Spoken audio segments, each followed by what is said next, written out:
Kita memiliki pilihan yang harus kita ambil. Tetapi seringkali kita tidak dapat memilih. Kita tidak dapat memilih. Mungkin kita tidak tahu apa pilihan itu, atau seringkali kita bingung karena pilihannya banyak. Kita seringkali menjadikan diri kita menjadi Tuhan. Jadi kita pilihan ketiganya. Apa yang kita pikirkan, apa yang kita maui, itulah yang apa ya? Pilihan-pilihan yang kita pikirkan, tapi itu kacau. Ya. Lebih baik ikut Tuhan atau apa? Ikut setan dengan kata lain ya. Ya memang tahu-tahu hidup damai dengan Tuhan atau hidup senang-senang dengan setan ya, walaupun itu ujung-ujungnya maut ya. Kehendak bebas. Suatu pemberian dari Allah adalah suci. Adalah suci. Tetapi datang dengan beban berat dengan konsekuensi yang besar seperti kita lihat ya. Seperti saudara dan saya lihat ya. Kalau kita menyalahgunakan pilihan, kita memiliki waktu kita muda mungkin ya, kita pikir waduh tidak ada apa.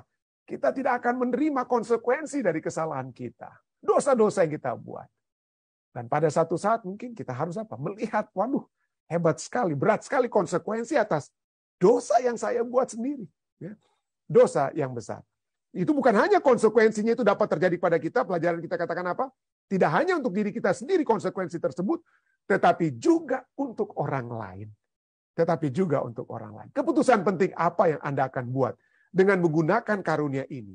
Dan apakah konsekuensinya dari pilihan apapun yang Anda buat? Ya, harus hati-hati dalam memilih, saudara. Mari kita berhati-hati dalam apa? Memilih.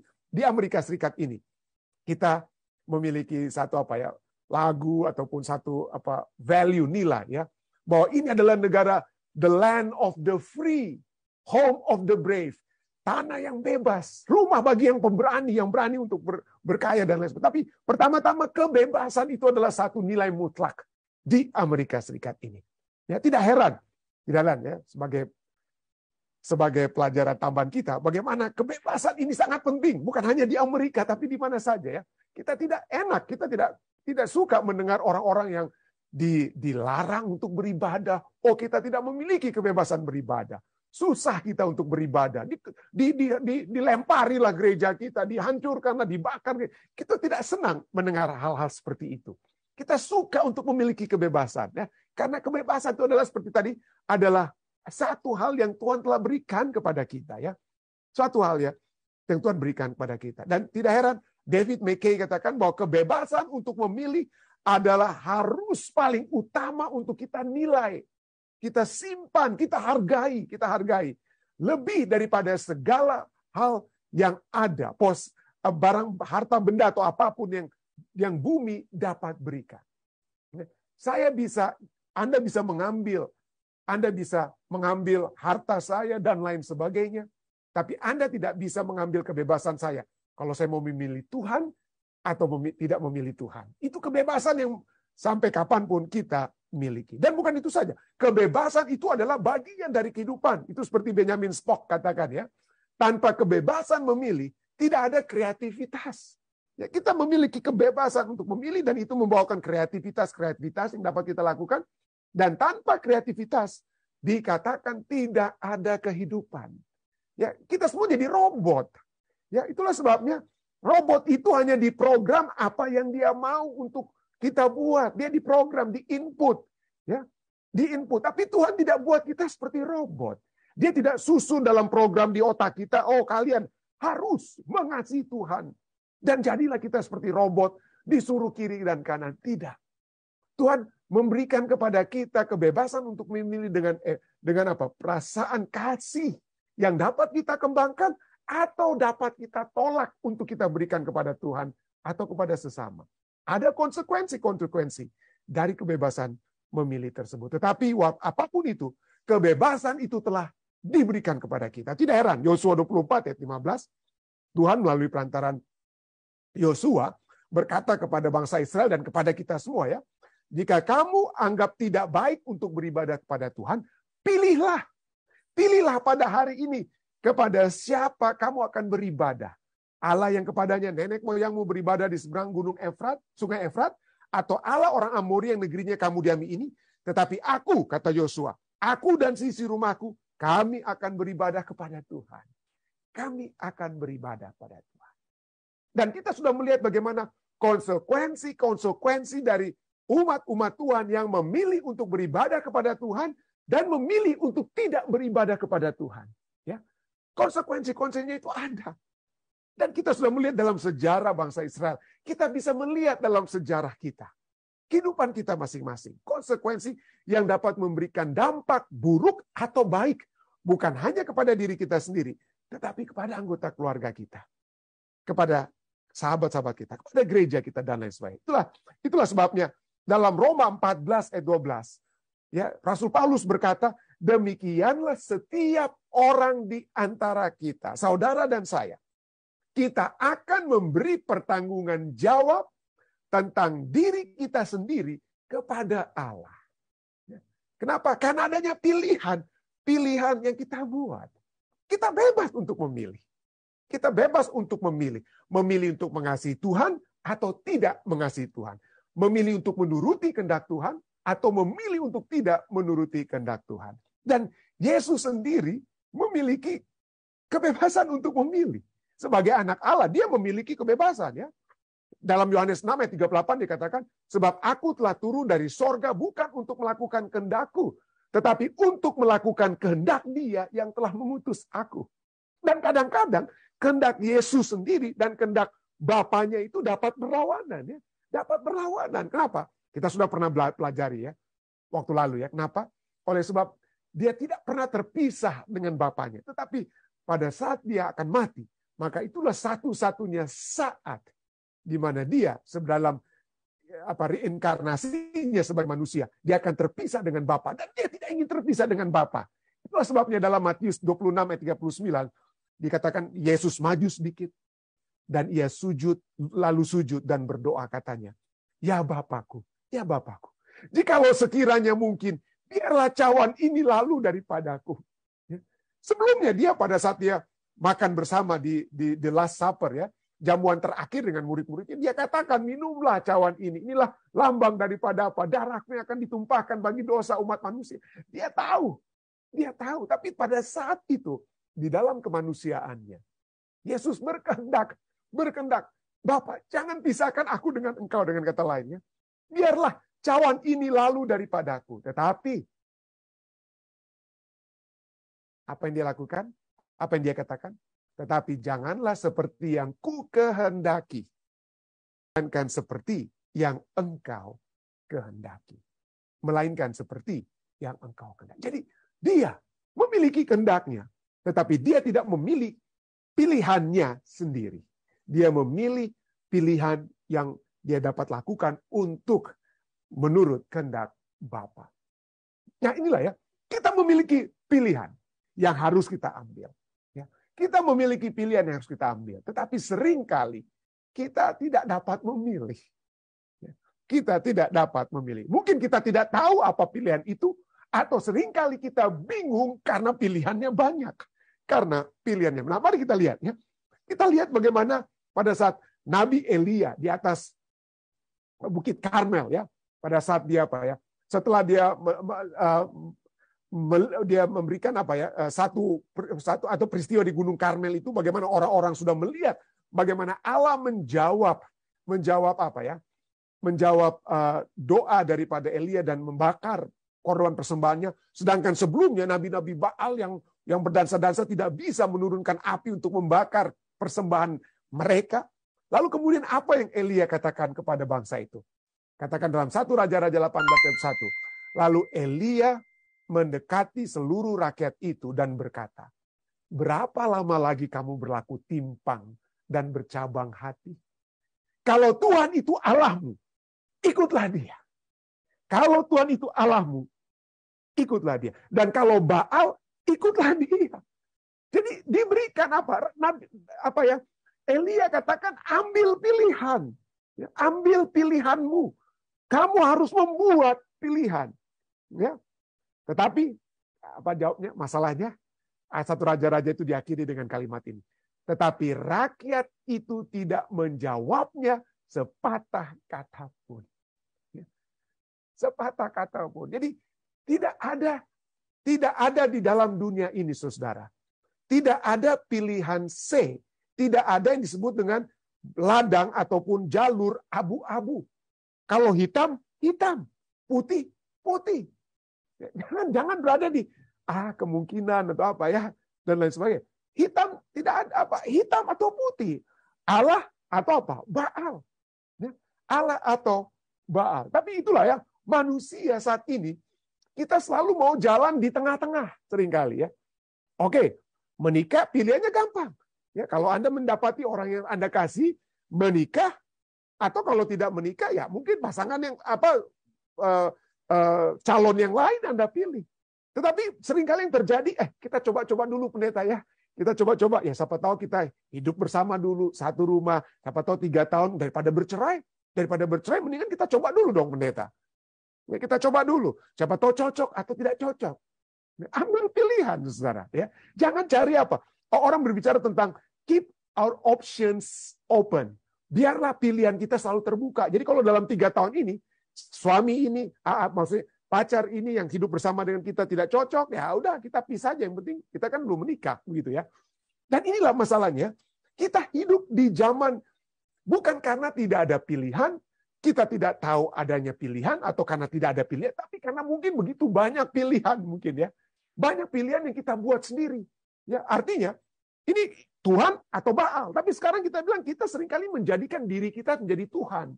Jadi kita pilihan ketiganya. Apa yang kita pikirkan, apa yang kita maui, itulah yang apa ya? Pilihan-pilihan yang kita pikirkan, tapi itu kacau. Ya. Lebih baik ikut Tuhan atau apa? Ikut setan dengan kata lain ya. Ya memang tahu-tahu hidup damai dengan Tuhan atau hidup senang-senang dengan setan ya, walaupun itu ujung-ujungnya maut ya. Tapi ada orang yang di tengah-tengah. Coba tengah. Inilah satu buku yang cukup menarik yang ditulis oleh Barry Schwartz ya. Bukunya berjudul The Paradox of Choice. Dikatakan kenapa kadang-kadang kalau pilihannya sedikit itu bahkan lebih apa? Why more is less? Maksudnya bukan pilihan sedikit. Kenapa pilihan yang banyak itu, pilihan-pilihan yang banyak itu justru memberikan kekacauan dalam dunia ini? Ya, di sini dikatakan ya, ketika orang tidak punya pilihan, hidup itu hampir tidak tertahankan. Kalau cuma makannya cuma nasi dan garam, waduh susah mungkin ya. When people have no choice, life is almost unbearable, tidak tertahankan. Tetapi ketika jumlah pilihan terus bertambah, ya, aspek negatif dari memilih banyak pilihan mungkin mulai apa ya? Mulai muncul. Jadi mungkin ya. Jadi pertama mungkin dari satu ilustrasi lain, ya pada saat mungkin kita belum punya pasangan, belum punya pacar dengan kata lain. Waduh, kok setengah mati nih hidup ini ya. Susah saya neta. Kenapa? Belum punya pacar, belum punya calon apa ya? Calon suami atau calon istri. Waduh, susah sepertinya. Tetapi kalau Anda juga menjadi seorang yang banyak pilihannya, menjadi playboy, wah itu juga apa ya? Aspek negatifnya itu juga mulai lebih hebat lagi dengan kata lainnya. Tetapi ketika jumlah pilihan terus bertambah, maka aspek negatif dari memiliki banyak pilihan mulai muncul. Hal negatif yang meningkat sampai kita memiliki beban yang berat. Beban yang berat. Dan pada titik ini, pilihan tidak lagi membebaskan. At this point, choices no longer liberates, but debilitates. Tetapi justru menghancurkan atau melemahkan kita. Melemahkan kita. Kalau kita gantinya pilih Allah atau ilah, tapi kita memilih banyak-banyak ilah-ilah dan lain sebagainya. Kita lain ya. Tapi semuanya sesungguhnya itu semuanya dari satu ilah ya, dari Baal atau dari setan itu sendiri. Tapi seringkali itu kita memiliki banyak pilihan. Justru itu akan melemahkan. Dan seperti saya sudah pernah bahas waktu lalu, saya pernah membahas di acara kita, bagaimana manusia memilih, ya kita pikir kawin tidak kawin, atau sekarang dulu ya di zaman dulu hanya 2 pilihan. Ya, pertama kawin, pilihan kedua tidak kawin. Kemudian zaman berubah, pilihan ketiga apa? Oh, kumpul kebo, itu pilihan ketiga. Lalu kita sekarang memiliki pilihan keempat, kawin tetapi bebas untuk apa? Berhubungan gelap masing-masing. Itulah open marriage ya. Open. Jadi sekarang ada tentang pernikahan saja ada 4 pilihan. Tidak kawin, kumpul kebo atau apa? Open marriage. Lebih banyak pilihannya. Kenapa? Karena manusia menciptakan apa ya? Pilihan-pilihan yang di luar daripada norma-norma sebelumnya. Inilah sebabnya dalam majalah ini ya, New York Times Magazine tentang is an open marriage a happier marriage? Jawabannya tidak. Bahkan orang dunia katakan itu tidak, saudara ya. Kenapa? Tapi itulah yang manusia telah buat ya. Di sini dikatakan, dalam artikel ini dikatakan ya, ketika budaya kita menjadi lebih menerima pilihan di luar norma. Pilihan normanya apa? Pertama-tamanya dua, kawin atau tidak kawin, itu saja ya. Atau kumpul kebo, kemudian bertambah. Atau yang keempat sekarang apa? Open marriage. Nah, inilah dikatakan ketika budaya kita lebih menerima pilihan di luar norma, maka non-monogami akan berkembang sebagai pilihan yang dapat diterima. Dan dunia, menurut orang-orang ini katakan apa? Dan dunia harus berubah oleh sebab orang-orang yang membuat pilihan yang keempat ini, yaitu open marriage, non-monogami dengan kata lain. Tetapi kalau Anda membaca artikel ini, orang-orang yang mempraktekkan open marriage, tolong baca artikel ini kalau ada, itu hidupnya itu lebih miserable. Hidupnya itu lebih kacau. Ya, hidupnya lebih kacau. Kenapa? Karena itu bukan kehendak Tuhan. Bukan kehendak Tuhan bagi kita untuk hubungan gelap dan lain sebagainya ya. Di Indonesia ada istilah apa ya? Baru berapa minggu lalu ada yang 1 bulan lalu atau 2 bulan lalu ada yang kasih tahu ini pendeta, waduh di Indonesia banyak itu pelakor. Saya bilang apa itu pelakor ya? Perebut laki orang rupanya. Itu sudah menjadi satu tren. Waduh, satu kehidupan yang bebas saja. Itu di luar daripada apa ya? Di luar daripada kehendak manusia. Kenapa? Itu bukan di luar kehendak Allah maksud saya. Bukan di luar kehendak. Itu adalah keinginan hati manusia yang licik, yang jahat, saudara. Oleh sebab setan tentu saja yang telah mempengaruhi. Kita mau option kita bebas, kita mau berbuat semau gue, apa saja yang kita mau buat. Ya, apa saja yang kita mau. Pilihan-pilihan yang keempat. Nanti sesudah ini mungkin ada pilihan kelima, keenam, ketujuh. Saya nggak tahu apalagi itu artinya pilihan kelima, enam, tujuh dalam segi pernikahan itu ya. Tapi itulah yang terjadi pada saat ini. Kenapa? Dan itu sudah dinyatakan oleh Alkitab ya. Yeremia 17 ayat 9 katakan betapa liciknya hati. Lebih licik daripada segala sesuatu. Hatinya sudah membatu, siapakah yang dapat mengetahuinya? Kita harus menyadari ya, seperti pelajaran kita tadi malam ya, bahwa orang yang baik saja dapat berubah menjadi orang yang jahat. Oleh sebab apa? Pada saat kita berada di luar Tuhan, ya, pada saat kita berada di luar Tuhan, ketahuilah, hati kita itu adalah hati yang bukan diperbaharui, tapi hati yang licik, hati yang membatu. Yesaya 64 ayat 6 katakan, demikianlah kami sekalian seperti seorang najis, dan segala kesalehan kami. Ya, segala kita pikir kita orang yang sudah rohani, tapi sesungguhnya kesalehan-kesalehan kita seperti kain kotor. Kami sekalian menjadi layu seperti daun, dan kami lenyap oleh kejahatan. Kami seperti daun dilenyapkan oleh angin. Saudara-saudari, itulah sebabnya kita harus selalu dekat dengan Tuhan. Kita harus terus-menerus mendengarkan firman Tuhan. Harus merenungkan firman Tuhan yang terus-menerus menegur saudara dan saya. Hati-hati dengan hati kita. Hati-hati dengan keinginan kita. Hati-hati dengan logika kita. Kalau pikir saya bebas untuk berhubungan gelap karena istri saya. Karena suami saya tidak memenuhi keinginan-keinginan saya. Tidak memenuhi kebutuhan saya dan lain sebagainya. Hati-hati. Itu bukan bisikan suara kebenaran. Itu adalah bisikan suara kejahatan. Yang supaya Anda merasionalisasikan segala dosa yang kita buat. Itu berdasarkan hati yang licik. Hati yang jahat. Tidak heran Martin Luther sebagai seorang reformator, dia katakan, saya lebih takut dengan hati saya sendiri daripada dengan hatinya Paus ya pada saat reformasi. Martin Luther itu reformasi Protestan, dia menentang kepausan. Tapi dia katakan, yang saya tentang itu, yaitu kepausan dan kardinal-kardinal Katolik, Roma Katolik, saya lebih takut bukan kepada mereka. Saya lebih takut kepada hati saya sendiri. Kenapa? I have within me. Di dalam hati saya, di dalam diri saya memiliki paus yang terbesar. Dan paus yang terbesar itu adalah diri saya sendiri.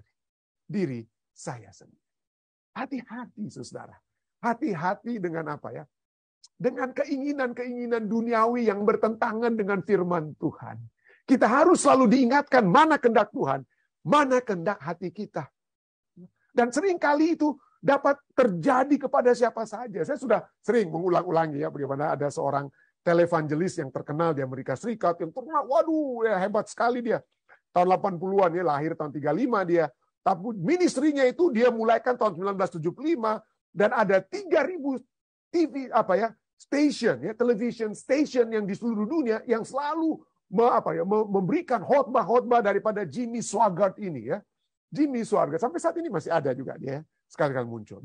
Dan pada suatu saat saya sudah pernah juga ceritakan ya. Dia kedapatan dia bermain dengan pelacur ya.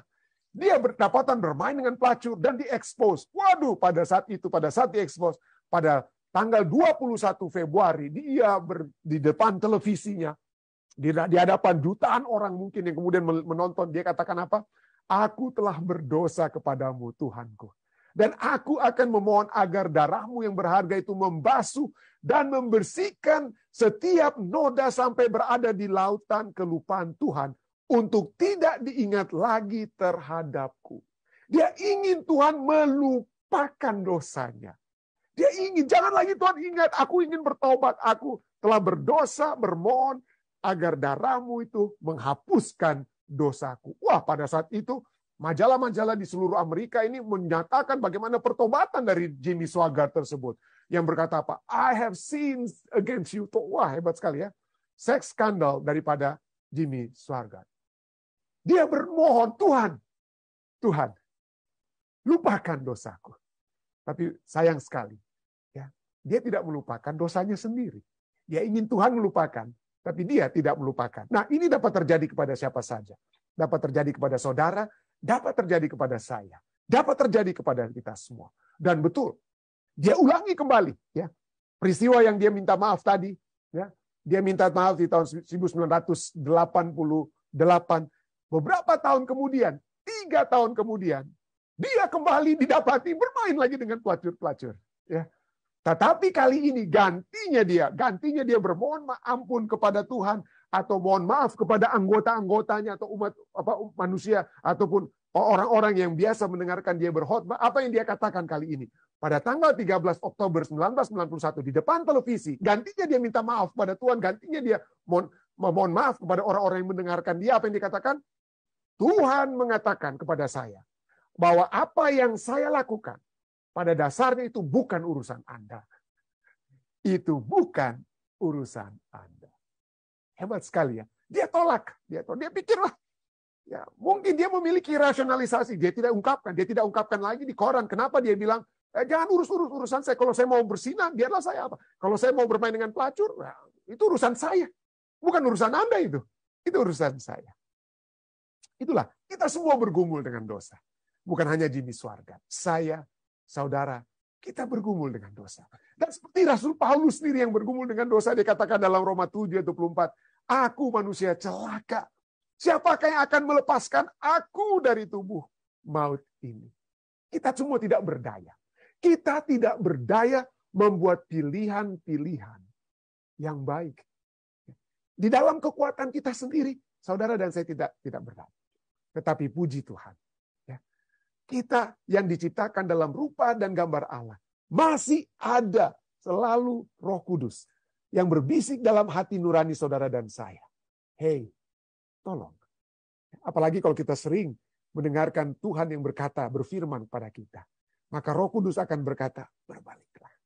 Berbaliklah. Amsal katakan 7 kali orang benar jatuh, dia akan dapat apa? Bangkit kembali. Dan Roma 7:24 setelah Rasul Paulus berkata, siapa yang akan melepaskan aku dari tubuh maut ini? Kemudian dijawab dalam Roma 7:25 ayat berikutnya, syukur kepada Allah oleh Yesus Kristus Tuhan kita. Kita hanya dapat diselamatkan, hanya dapat memilih pilihan yang terbaik pada saat kita menyadari Yesus yang akan mengangkat kita kembali keluar dari lumpur dosa kita. Saudara, saya tahu ada banyak di antara kita. Seringkali kita bergumul ya, pendeta, dosa saya begitu hebat, masa lalu saya begitu kelam. Ya, adakah Tuhan akan mengangkat saya? Ya, Tuhan akan mengangkat kita. Di daerah ayat berikutnya, yaitu Roma 8 ayat 1-2 berkata, demikianlah sekarang. Tidak ada penghukuman bagi mereka yang ada di dalam Kristus Yesus. Roh yang memberi hidup telah memerdekakan kamu dalam Kristus dari hukum dosa dan hukum maut. Betul, Tuhan telah memberikan kebebasan memilih kepada kita, dan kita dapat memilih untuk berdosa. kita dapat memilih untuk berdosa. Tetapi ketahuilah, di dalam kasih-Nya sekalipun, Dia dapat mengangkat kita. Dia dapat melepaskan kita dari kungkungan apa? Kungkungan dosa. Dan Dia akan memberikan kepada kita jalur kita memilih yang terbaik. Memilih untuk hidup bersama Dia. Sehingga dalam Roma 6 ayat 6 katakan apa? Karena kita tahu bahwa manusia lama kita telah turut disalibkan. Supaya tubuh dosa kita hilang kuasanya. Agar jangan kita menghambakan diri lagi kepada dosa. Ya. Jadi itulah sebabnya terima Yesus. Ya. Terima Dia. Terus bertumbuh di dalam iman. Terus bertumbuh dalam pendengaran akan firman Tuhan. Bertumbuh dalam iman, saudara. Ya. Supaya kita jangan lagi menghambakan diri kita kepada dosa. Galatia 5:24. Barang siapa menjadi milik Kristus Yesus pada saat kita menerima Dia, ya, maka orang tersebut, saudara dan saya, kita telah menyalibkan daging dengan segala hawa nafsu dan keinginannya. Kenapa? Karena pada saat kita bersama-sama berjalan dengan Tuhan, maka Roh Kudus akan diutus kepada kita, seperti Yohanes 16:7 katakan, diutus menginsafkan kita. Hei pendeta Rantung, pikiranmu itu mungkin tidak baik untuk engkau pikirkan. Apa yang engkau hendak lihat, itu mungkin tidak baik untuk engkau lihat sekarang. Jangan lakukan itu. Roh Kudus akan terus berbicara kepada kita. Roh Kudus akan berkata, pendeta Rantung, jangan buat seperti ini, jangan bilang berkata seperti itu, jangan bertindak seperti ini dan itu. Roh Kudus dapat berbicara hal tersebut. Sehingga kita akan selalu memiliki pilihan-pilihan bebas yang mengarah kepada kasih Allah. Sehingga kita akan memiliki kehidupan yang penuh di dalam Tuhan. Saya bawa ini dalam nama Yesus. Amin. Baik, saudara sekalian, terima kasih ya. Masih bersama-sama pada saat ini. Silakan, mungkin ada tambahan dari saudara sekalian. Silakan Bapak Simanjuntak jika ada tambahan, atau Ibu. Sedikit tanya pendeta. Pada waktu dosa pertama di surga tadi diterangkan bahwa itu adalah sebagai misteri. Bagaimana dengan dosa-dosa sekarang ini? Apakah hanya pilihan kita saja atau ada yang lainnya? Kenapa kita harus jatuh ke dalam dosa? Terima kasih. Terima kasih Pak Simatupang. Jadi memang seperti kita lihat, kita sudah sering mendengar tentang the great controversy ya. Kita sudah menghadapi pertentangan yang besar, yang mana pusatnya itu apa? Siapa yang akan menguasai pikiran kita?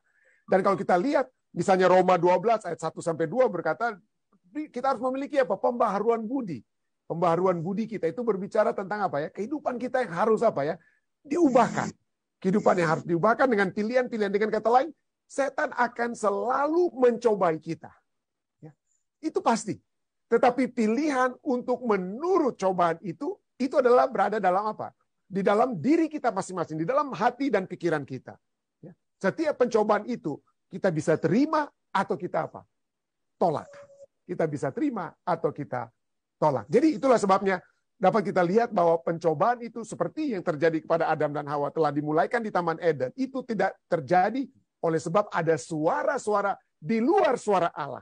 Ya, suara Allah sudah katakan, kamu boleh makan semua pohon. Buah dalam pohon-pohon yang berbuah di taman ini, tapi satu jangan. Tapi kemudian ada suara yang berbeda yang mengatakan, kamu tidak boleh makan semua pohon kecuali yang satu ini. Dan itulah pilihan yang ada kepada Adam dan Hawa, dan kepada Adam dan atau Hawa secara khusus pada mulanya, untuk memilih siapa yang dia mau dengar.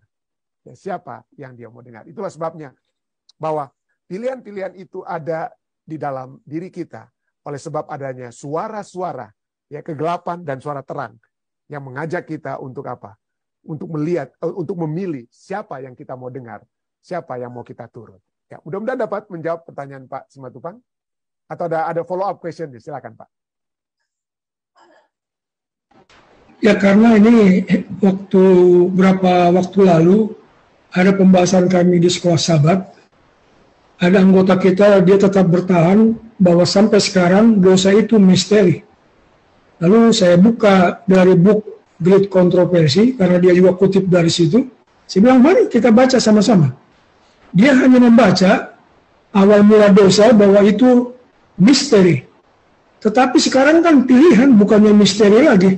Memang waktu awal, tapi tetap karena dia mau menunjukkan dia sudah lebih tahu, tidak, itu misteri. Saya bilang, ya terserah, kamu tunjukkan buku Great Controversy, sekarang kita sudah baca sama-sama, coba baca kelanjutan daripada kata-kata itu dikatakan itu sekarang pilihan kita, bukannya misteri lagi. Terima kasih. Terima kasih, Pak Gibson. Terima kasih. Ya, Bapak Gibson, lalu saya akan menjawab pertanyaan saudari Yuliana Tung. Ya, silakan Pak Gibson. Ya, terima kasih firman kita hari ini. Yang saya tanyakan tentang kebebasan itu tadi, Pak. Kebebasan kita yang kita miliki saat ini, ya mungkin termasuk peraturan-peraturan pemerintah. Apakah kebebasan yang kita maksud, yang kita tujukan itu sanggup di backup oleh firman Tuhan? Sebagaimana yang kita ketahui sekarang ini, kebebasan itu terlalu bebas.